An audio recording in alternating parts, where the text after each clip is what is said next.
there's healthy ways that people can recover and vent. I mean, look at brunch on any given Saturday or Sunday where there's a bunch of women together and maybe some of them are married, some aren't. And Mm-hmm. it's just basically a catfight session about how terrible men are. Well, men do that too in their caves, or they go watch sports for a whole weekend and drink beer. There's these unhealthy dynamics of venting. What's a healthy way for us to vent as men and women? Like, what does healthy venting actually look like? Maybe I've heard from John Gray, who sat on this show a few times. He said, you should actually never complain to your woman. You should actually never vent to your woman. But twofold, how do we vent to each other in a healthy, conscious way as men and women? And how do we vent to our friends in a healthy, conscious way while still upholding the sacredness of the relationship? I have a perfect example of this that has always stuck with me. When I was going through my training programs and becoming a therapist, there was a woman that I worked with, and all she wanted to do every single day was complain about her husband to all the other women at work. She would just complain and complain and complain and complain. I would walk through and overhear, and every word she said was a complaint about her husband. Until one day, I was in the same room, and she started venting to me, and I said, "Wow, sounds like you really hate your husband," and it stopped her in her tracks that hard. And she said, "What do you mean?" I said, "I've never heard you say a single good thing about him, so I can only assume he's a horrible monster, that you absolutely hate him. I'm sorry you're married to him." And she was so blown away. She's like, "No, she started stuttering. And then she just shut down. She shut down visibly right in front of me, like trying to calculate. And then she just walked away. And then she came back to me a couple days later and said, "Adam, I just want to thank you. I had never been aware that all I was doing was just negatively complaining about my husband." From then on, she would say a concern about her husband, but then ask somebody, "What could I do about this?" Solution-focused sharing, solution-focused venting. Share a concern, look for a solution. That's the proper outcome. It was amazing. Her marriage turned around in a matter of weeks.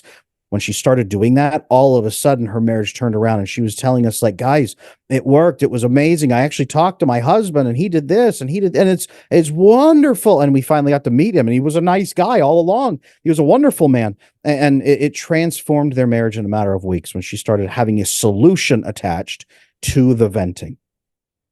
I wonder if there's ever a time where it's actually healthy for a sacred marriage, a sacred intimate union, for a man or woman to vent outside the relationship. Is it only with a trusted therapist? Like, we work with a woman named Margot Running. I absolutely love her. We just launched an episode a few weeks back about some very deep, powerful healing work that we did. Saw some of that. It was fantastic. Thank you. Thank you for that. Yeah, I mean, it was literally groundbreaking. And we've gotten more messages and more flooding of just feedback about the depths of vulnerability that people are now looking at. In other words, like you said earlier, what is possible? What's the evidence I can gather about what I actually want versus me being stuck almost, Adam, in a trench or in a groove of where I am and just incessantly complaining about that. And let me say really quick about that. I actually respect both of you tremendously for doing that, because the world needs people who have platforms to stand up and say, "This is what's possible. Let's show the world a couple working diligently to resolve issues instead of just splitting off,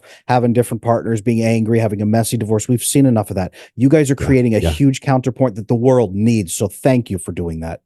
Thank you for seeing that. Thank you for acknowledging that, man. Yeah. So I'm one thing I've learned is that when I was young, because I have a very, at times, anxious attachment style. So as Carrie and I work towards secure together, of course, like a perfect puzzle piece, she had more of an avoidant tendency from childhood. And so before we jump off this pod, which we got to go into attachment styles, because it's not only Attachment Adam on Instagram that y'all need to follow, but it's so much depth of your work. But I wonder, Adam, what is a healthy way for me to go outside the relationship so that I can actually learn, not just to vent, not just to tell people how crazy my partner is? For her and I both, and for all of us in intimate relationships, sometimes when we're this close to the elephant, we can't see the whole thing. Is it just with a therapist? Is there trusted cohorts we can go to? I lead a men's group here in Austin, and there's 10 of us that we have a very structured way of giving and receiving feedback, which is something I learned from Johnny Blackburn and also John Wineland. So there's structure there, but what does it look like for you? How do you tell clients, and how do you share with your clientele to have those trusted networks outside of themselves with the sole intention of positive feedback, of actually moving them in a direction that they want to go? What does that even look like? Two pieces here. Two pieces. I always have two pieces. So it's two pieces. Number one is know the two different sides of your brain, right? You have your calm, logical side that's 20-year thinking, long term. This is where you would consider yourself, is over on the calm, logical side.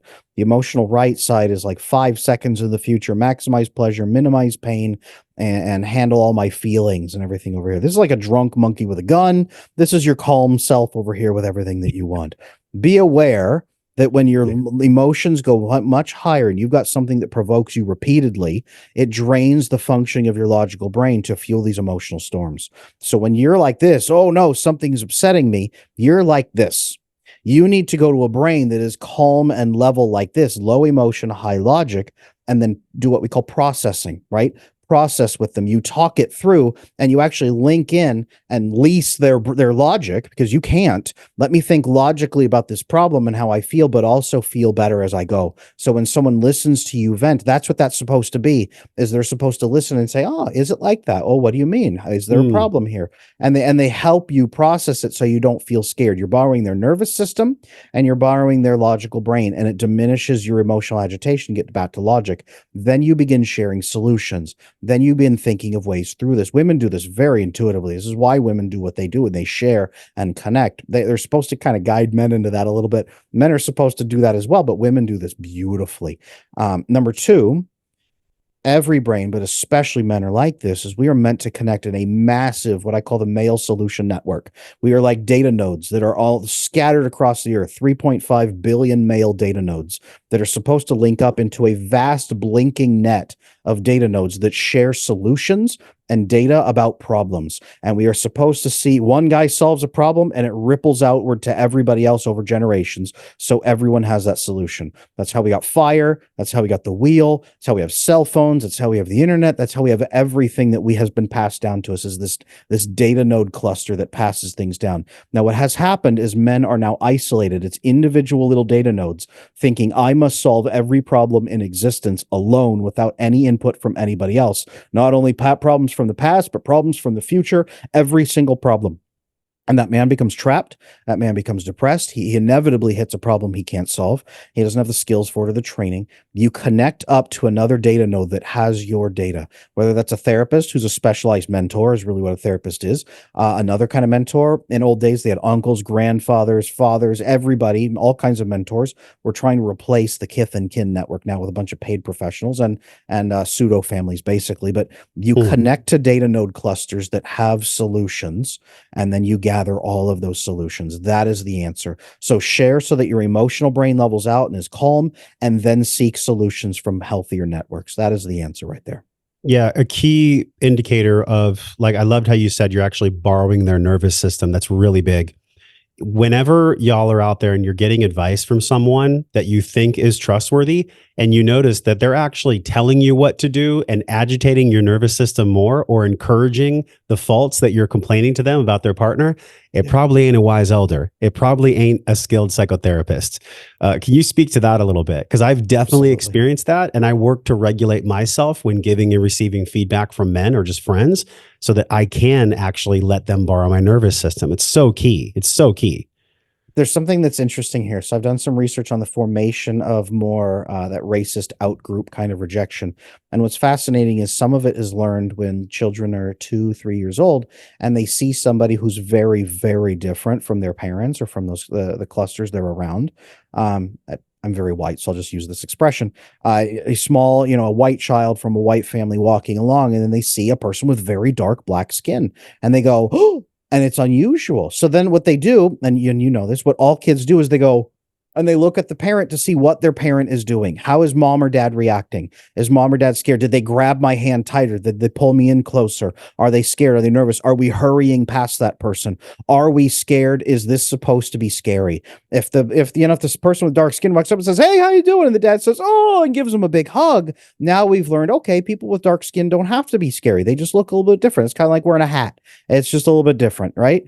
They learn this. They learn these differences from us. So when you have lived your whole life being scared, and you find a mentor, it's you trying to look up to your mentor and say, are they scared?